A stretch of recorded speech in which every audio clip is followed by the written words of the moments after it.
Shalom, selamat pagi Bapak Ibu, sidang jemaat yang dikasihi Tuhan. Salam sejahtera di dalam Tuhan Yesus Kristus. Kiranya pagi hari ini berkat Tuhan senantiasa tercurah di dalam kehidupan kita. Sidang jemaat yang dikasihi Tuhan, pada pagi hari ini kita masih ada di sekitar peristiwa kebangkitan Tuhan Yesus. Itu sebabnya 2 minggu ini kita sudah merenungkan firman Tuhan yang berkaitan dengan penderitaan, kematian, dan kebangkitan Tuhan.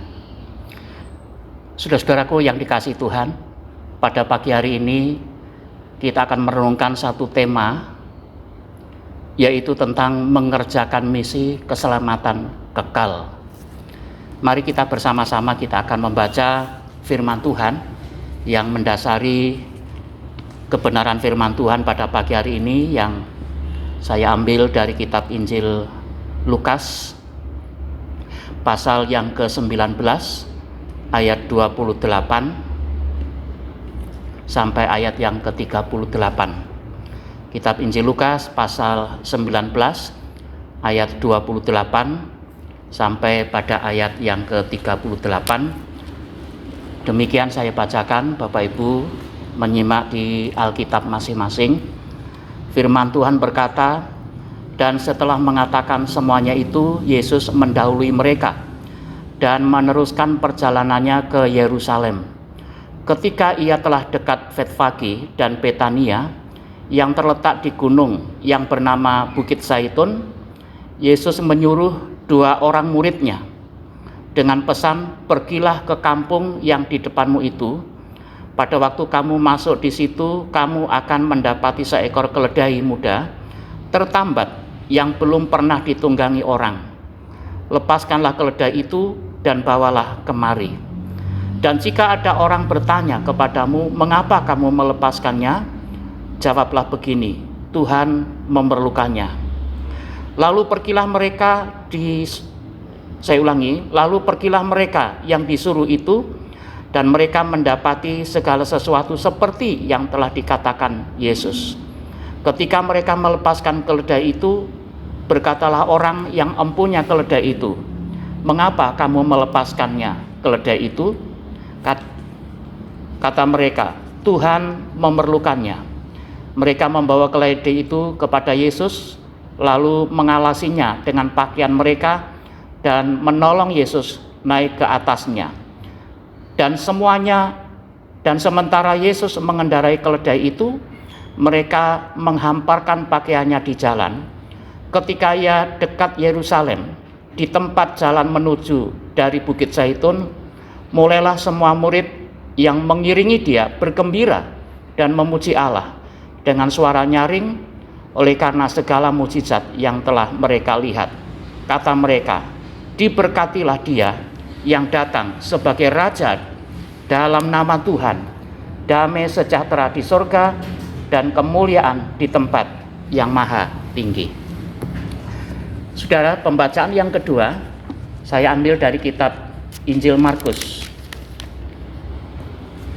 Saya ulangi dari kitab Injil Matius pasal 28 ayat 18 sampai ayat yang ke-19. Yesus mendekati mereka dan berkata, kepadaku telah diberikan segala kuasa di sorga dan di bumi. Karena itu pergilah, jadikanlah semua bangsa muridku, dan baptislah mereka dalam nama Bapa dan Anak dan Roh Kudus, dan ajarlah mereka melakukan segala sesuatu yang telah kuperintahkan kepadamu. Dan ketahuilah, aku menyertai kamu senantiasa sampai kepada akhir zaman. Demikian firman Tuhan. Bapak Ibu jemaat yang dikasihi Tuhan, berbahagialah bagi orang yang membaca, merenungkan, dan melakukan firman Tuhan di dalam kehidupan hari lepas hari. Saudara-saudaraku yang dikasihi Tuhan, tema yang kita renungkan pada pagi hari ini yaitu mengerjakan misi keselamatan kekal. Kalau kita melihat peristiwa di akhir-akhir ini, dengan adanya peristiwa virus corona, Bapak Ibu, para pejabat pemerintahan negara kita ini sudah berjuang keras untuk bisa menyelamatkan semua rakyat Indonesia dari musibah itu. Dan negara kita punya satu misi untuk menyelamatkan seluruh rakyat Indonesia supaya terbebas dengan adanya virus corona itu. Saudaraku yang dikasihi Tuhan, kalau kita melihat kedatangan Yesus ke dalam dunia ini, mulai dari kelahiran, kematian, sampai kebangkitannya, dia naik ke surga. Dia mengerjakan misi yang diutus, yang diberikan oleh Bapa yang di surga. Itu sebabnya kalau kita melihat ada 3 misi yang pokok, saudara, yang untuk menyelamatkan umat manusia. Yang pertama, misi untuk memberitakan Injil, keselamatan. Kalau kita lihat di dalam amanat agung Tuhan Yesus Kristus dalam Matius 28 ayat yang ke-19, saudara, di sana dikatakan, karena itu pergilah, jadikan semua bangsa muridku, dan baptislah mereka dalam nama Bapa, Anak, dan Roh Kudus. Ini merupakan satu perintah Tuhan Yesus Kristus kepada murid-muridnya, kepada gereja Tuhan, kepada orang banyak, agar misi yang pertama ini untuk memberitakan Injil, keselamatan kepada seluruh bangsa yang ada di dalam dunia. Karena Tuhan ingin supaya semua manusia boleh bertobat dan percaya kepada Tuhan. Misi pokok yang kedua, saudara, yaitu menebus dosa manusia. Mengingat manusia sudah banyak melanggar, sudah jatuh di dalam dosa, sudah melakukan hal-hal yang bertentangan dengan kehendak Tuhan. Itu sebabnya manusia tidak bisa menyelamatkan dirinya sendiri untuk menikmati hidup yang kekal. Itu sebabnya dosa harus diselesaikan melalui penderitaan, kematian, dan lewat salib itu. Itu sebabnya ini satu misi yang dikerjakan Yesus, sampai dia harus disalibkan, darahnya tercurah untuk menebus dosa manusia. Dia yang telah mati untuk menggantikan kita karena pelanggaran kita, karena dosa. Saudara, sebenarnya kitalah yang harus mati. Kitalah manusia yang terkutuk. Kitalah manusia yang sebenarnya harus binasa. Tetapi kalau kita lihat misi Kristus ke dalam dunia ini adalah untuk menebus segala dosa kita. Kita selalu diingatkan dengan peristiwa perjamuan kudus, darah yang tercurah melalui cawan yang kita menikmati pada minggu yang lalu, saudara, untuk menebus segala dosa kita. Misi yang ketiga, misi yang pokok yang ketiga adalah memberikan hidup yang kekal. Bahwa kita hidup bukan hanya sekedar di dalam dunia ini saja, menikmati segala hal-hal yang bersifat jasmani, saudara. Tetapi kita sebagai orang yang percaya kepada Tuhan, kita akan memperoleh hidup yang kekal. Sementara kita hidup di dalam dunia ini hanya sesaat saja, dan setelah itu saatnya kita akan dipanggil oleh Tuhan, dan saat itulah kita akan memperoleh hidup yang kekal. Bapak Ibu sidang jemaat yang dikasihi Tuhan, itu ketiga pokok misi yang dikerjakan oleh Yesus untuk menyelamatkan manusia.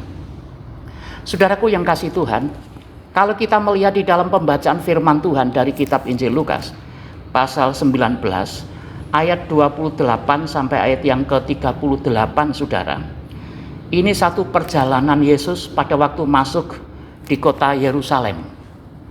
Bagian yang pertama mempersiapkan misinya. Kalau kita lihat, saudara, bahwa Yesus menyuruh 2 orang muridnya untuk mengambil keledai dalam rangka sebagai kendaraan untuk bisa membawa Yesus masuk kota Yerusalem pada waktu itu. Kalau kita lihat, saudara, bahwa misi yang dikerjakan oleh Tuhan Yesus Kristus meliputi kampung-kampung, desa-desa.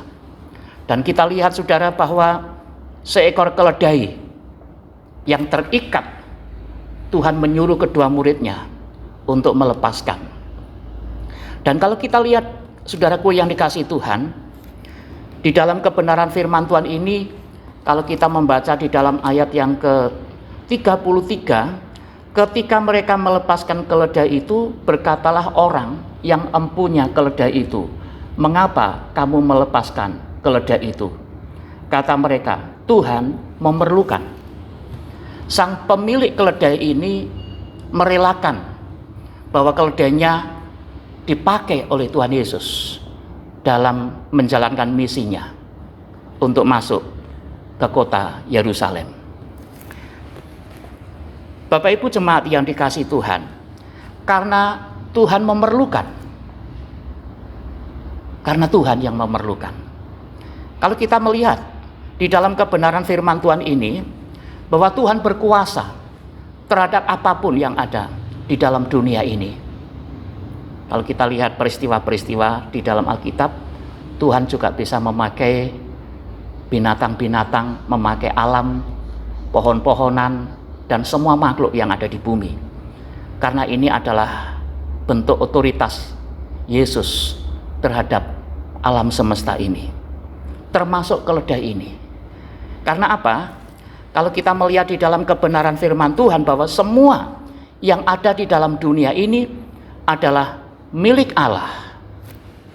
Kalau kita melihat di dalam kitab Kolose, Bapak Ibu yang kasih Tuhan, kitab Kolose pasal 1 ayat yang ke-16, firman Tuhan berkata, "Karena di dalam Dialah telah diciptakan segala sesuatu yang ada di sorga dan yang ada di bumi, yang kelihatan dan yang tidak kelihatan, baik singgasana maupun kerajaan, baik pemerintah maupun penguasa, segala sesuatu diciptakan oleh Dia dan untuk Dia." Bapak Ibu jemaat yang dikasihi Tuhan, dari kebenaran inilah membuktikan bahwa segala sesuatu yang ada di dalam dunia ini adalah miliknya Tuhan. Dan Tuhan berhak untuk memakai dalam rangka untuk menjalankan misi keselamatan untuk manusia. Termasuk Bapak Ibu, Saudara dan saya yang menjadi milik Tuhan. Karena saatnya Tuhan akan memakai kita untuk menyelesaikan misinya, yaitu misi keselamatan untuk manusia.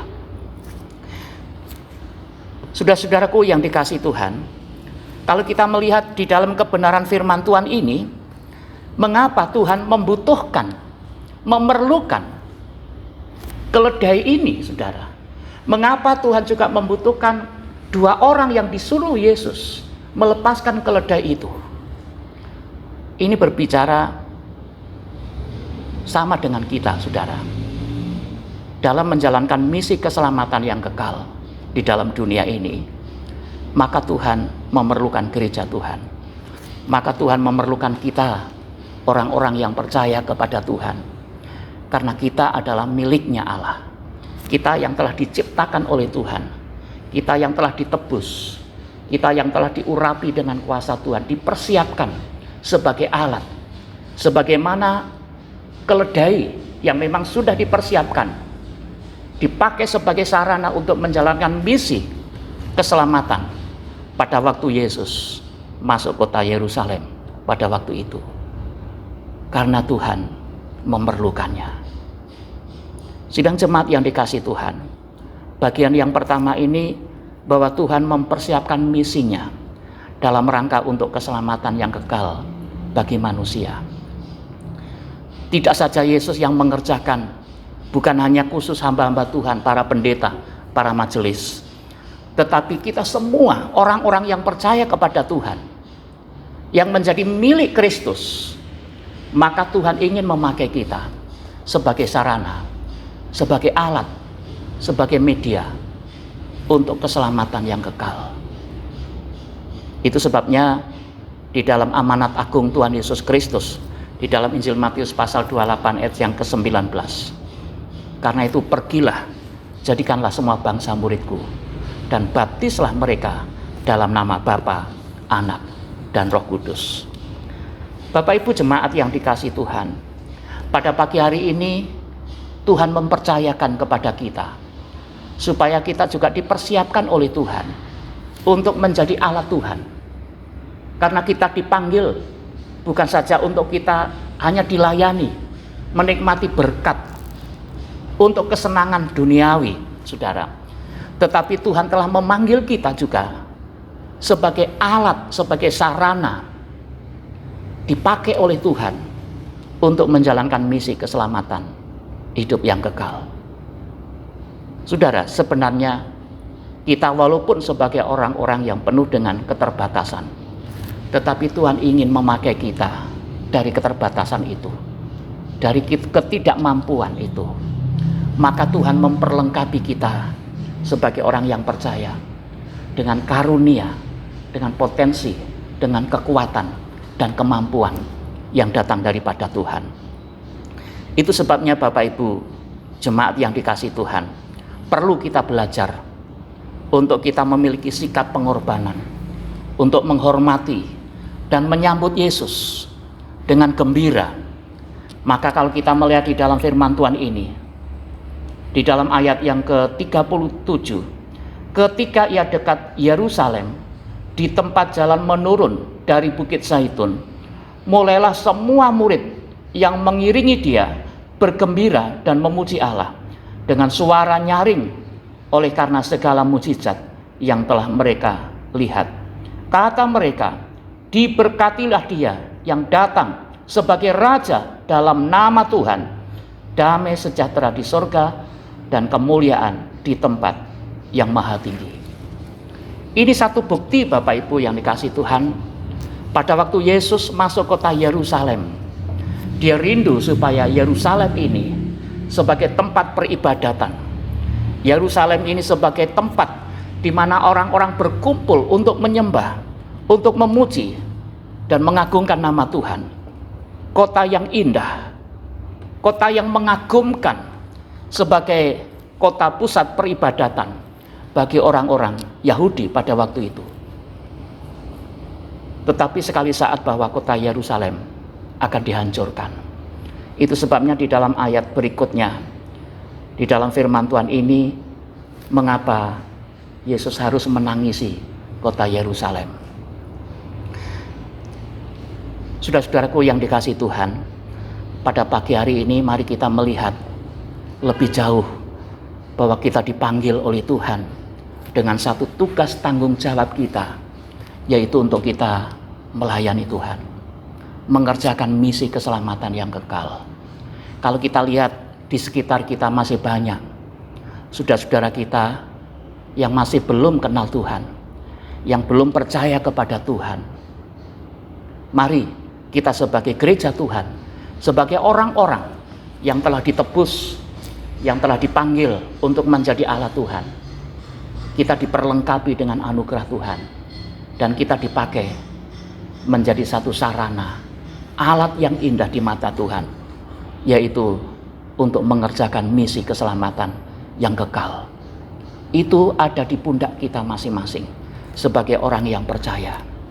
Tidak sekedar kita bersekutu menyembah Tuhan, menikmati berkat anugerah Tuhan, tetapi lebih daripada itu, kalau kita lihat mengapa Yesus dia harus mati, Yesus dia harus bangkit dari kematian, 40 hari kemudian dia harus naik ke sorga, supaya misi keselamatan yang kekal itu dikerjakan dengan sempurna.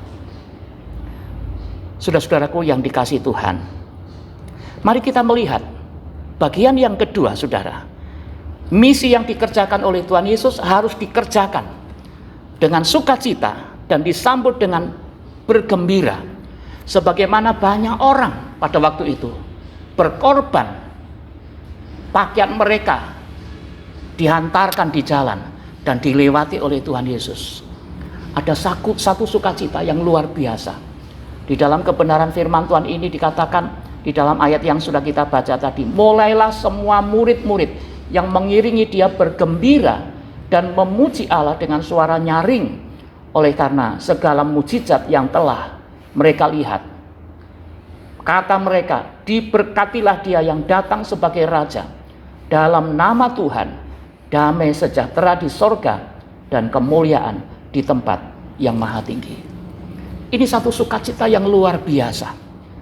Murid-murid Tuhan, orang-orang banyak menyambut Yesus pada waktu dia masuk kota Yerusalem dengan bergembira, dengan suara yang nyaring, memuji, memuliakan nama Tuhan. Dan dikatakan diberkati dia yang datang sebagai raja. Dalam nama Tuhan, damai sejahtera di sorga dan kemuliaan di tempat yang maha tinggi. Bapak Ibu jemaat yang dikasihi Tuhan, pada pagi hari ini perlu kita sebagai gereja Tuhan secara terus-menerus dipersiapkan. Bukan hanya sekedar kita hanya menikmati anugerah keselamatan yang kekal itu, tetapi Tuhan ingin memakai kita sebagai alat untuk mengerjakan misi keselamatan yang kekal. Paling tidak Bapak Ibu yang dikasihi Tuhan, kita bisa berdoa. Kita terus berdoa supaya banyak jiwa-jiwa yang bertobat, jiwa-jiwa yang dimenangkan. Masa-masa penderitaan akhir-akhir ini dengan adanya penyakit wabah virus corona, banyak orang mengalami satu penderitaan. Banyak orang mengalami satu ketakutan yang luar biasa, yang namanya kematian itu.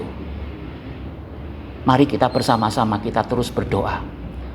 Kalau memang ini merupakan satu cara Tuhan, ini merupakan satu rencana Tuhan yang luar biasa, sekalipun banyak manusia yang telah mengalami kematian oleh karena virus ini, tetapi di balik semua ini Tuhan punya rencana yang indah, bahwa Tuhan ingin memakai kita, gereja Tuhan, untuk terus kita berdoa, untuk terus kita menjadi saksi Tuhan di tengah-tengah dunia ini, supaya kita bisa dipakai untuk menjadi alat Tuhan mengerjakan misi keselamatan itu. Bapak Ibu jemaat yang dikasihi Tuhan, maka kalau kita lihat termasuk ada orang-orang Farisi yang ada di sana, saudara. Kalau kita lihat di dalam kebenaran firman Tuhan ayat 39, saudara, beberapa orang Farisi yang turut dengan orang banyak itu berkata kepada Yesus, "Guru, tegurlah murid-murid itu."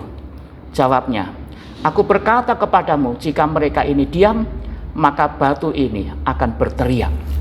Saudara, kalau kita melihat bahwa orang-orang Farisi selalu ada di sekitar kita, yang selalu menghambat misi keselamatan itu yang dikerjakan Tuhan.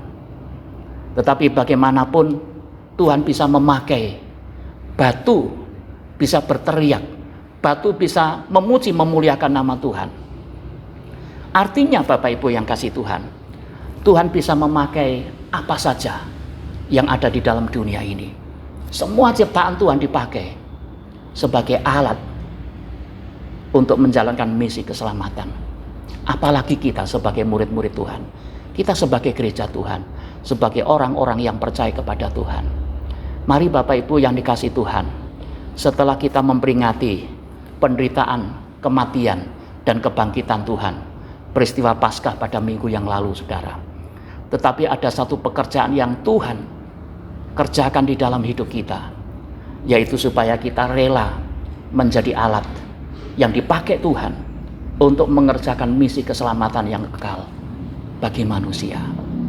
Oleh sebab itu, mari kita semua, baik hamba-hamba Tuhan, para majelis, dan semua jemaat Tuhan, bersatu hati, bergandengan tangan.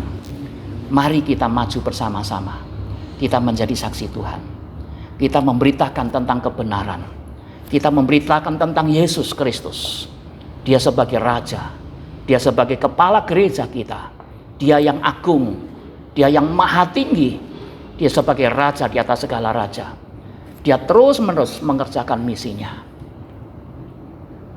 Pada waktu 1 bulan berikutnya, Bapak Ibu, kita saatnya akan memperingati hari kenaikan Yesus ke sorga.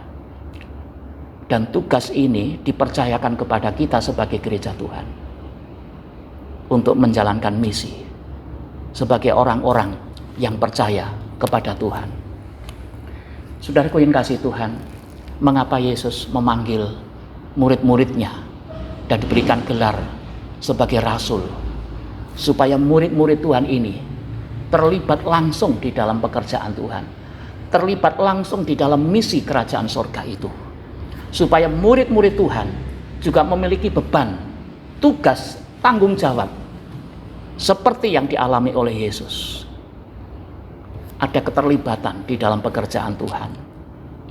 Kita dipanggil untuk melayani, saudara.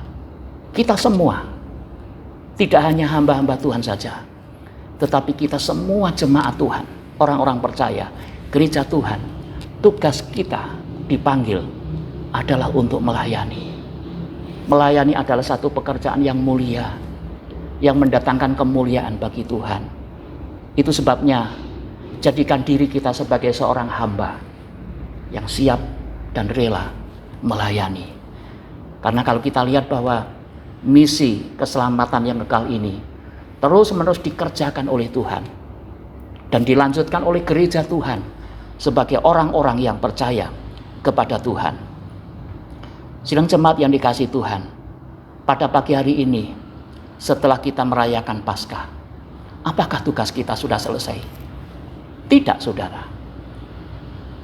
Tetapi kalau kita lihat peristiwa setelah Yesus bangkit dari kematian, 40 hari secara berulang-ulang kali Yesus menampakkan diri kepada murid-muridnya, kepada perempuan-perempuan, kepada orang banyak, dan menyampaikan bahwa misi keselamatan yang kekal itu terus dikerjakan sampai dia naik ke surga.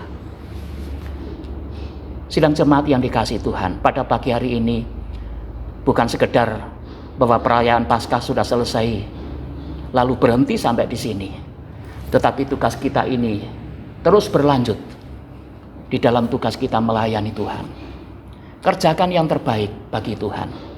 Sebagaimana firman Tuhan pada minggu yang lalu, 3 tugas kita sebagai gereja Tuhan adalah membangun persekutuan kita dengan Tuhan, menjadi saksi Kristus di tengah-tengah dunia ini, dan tugas yang ketiga adalah melayani.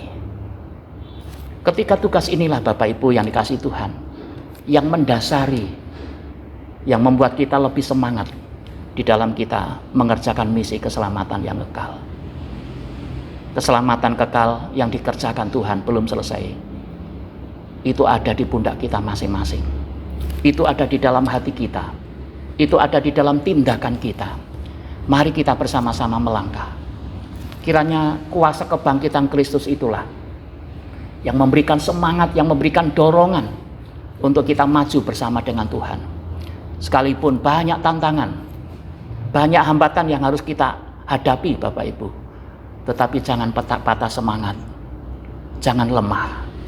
Mari kita kerjakan sambil bergandengan tangan, mengerjakan misi keselamatan yang kekal. Dan lihatlah masih banyak jiwa-jiwa yang membutuhkan keselamatan yang kekal itu. Mungkin itu ada di sekitar kita, di tetangga kita, mungkin keluarga-keluarga kita yang masih belum menerima Yesus sebagai Tuhan. Mari Bapak Ibu yang kasih Tuhan, ini adalah tugas kita bersama untuk kita membawa jiwa-jiwa bagi Tuhan, agar misi keselamatan itu terus-menerus dikerjakan sampai kedatangan Yesus yang kedua kali. Dengan firman Tuhan pada pagi hari ini, Bapak Ibu yang dikasihi Tuhan, mari kita minta kekuatan Roh Kudus untuk menyatukan hati kita, untuk memberikan semangat dan motivasi kita, agar hidup kita di dalam dunia yang singkat ini, Tuhan memakai kita sebagai alat, sebagai sarana untuk mendatangkan kemuliaan bagi nama Tuhan. Kiranya firman Tuhan pada pagi hari ini memberikan motivasi, memberi semangat, memberikan inspirasi yang baru bagi kita. Mari kita gereja Tuhan bangkit bersama-sama. Kita kerjakan misi keselamatan yang kekal itu bersama dengan Tuhan, agar jiwa-jiwa boleh diselamatkan, agar berita Injil terus disebarluaskan, dan biarlah keselamatan yang kekal itu akan dinikmati oleh semua umat manusia. Mari kita bersama-sama dengan kebenaran firman Tuhan ini, teguhkan iman kita, kuatkan panggilan kita, supaya kita bersama-sama kita melayani Tuhan, melakukan yang terbaik untuk Tuhan. Sebagaimana pujian di dalam kebenaran firman Tuhan, bahwa hidup ini adalah satu kesempatan kita untuk melayani. Sementara kita hidup dalam dunia yang sesaat ini, mari kita belajar memakai kesempatan yang ada.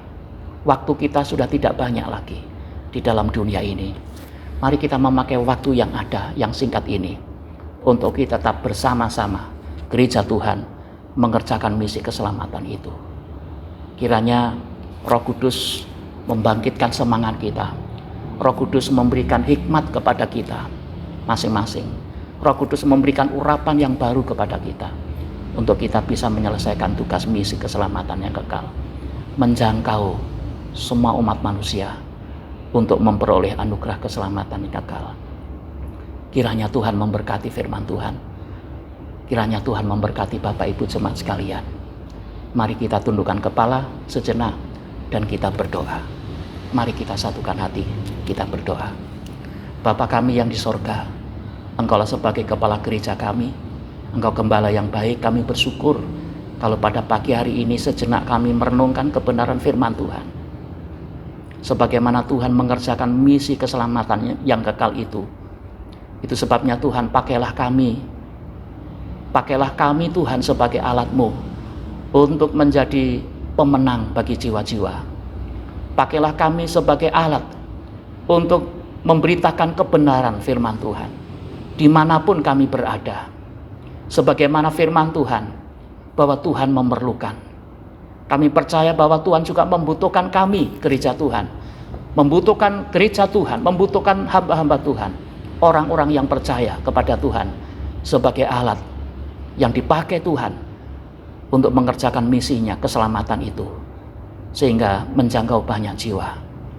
Itu sebabnya Tuhan, kami bersyukur kiranya Roh Kudus terus mengurapi, menjamah kami, memeteraikan firman ini menjadi berkat di dalam hidup kami, agar firman ini terus menjadi inspirasi yang baru, agar kami bangkit bersama Tuhan. Dengan kuasa kebangkitan itu, kami boleh bergandengan tangan untuk melayani Tuhan. Terima kasih Tuhan, terpuji nama-Mu. Di dalam nama Tuhan Yesus Kristus kami berdoa dan kami bersyukur. Amin. Bapak Ibu jemaat yang dikasihi Tuhan, pada pagi hari ini, sebelum kita akan masuk di dalam pokok-pokok doa, di dalam doa syafaat dan doa penutup, saya memberikan kesempatan bagi Bapak Ibu jemaat akan memberikan persembahan syukur kepada Tuhan.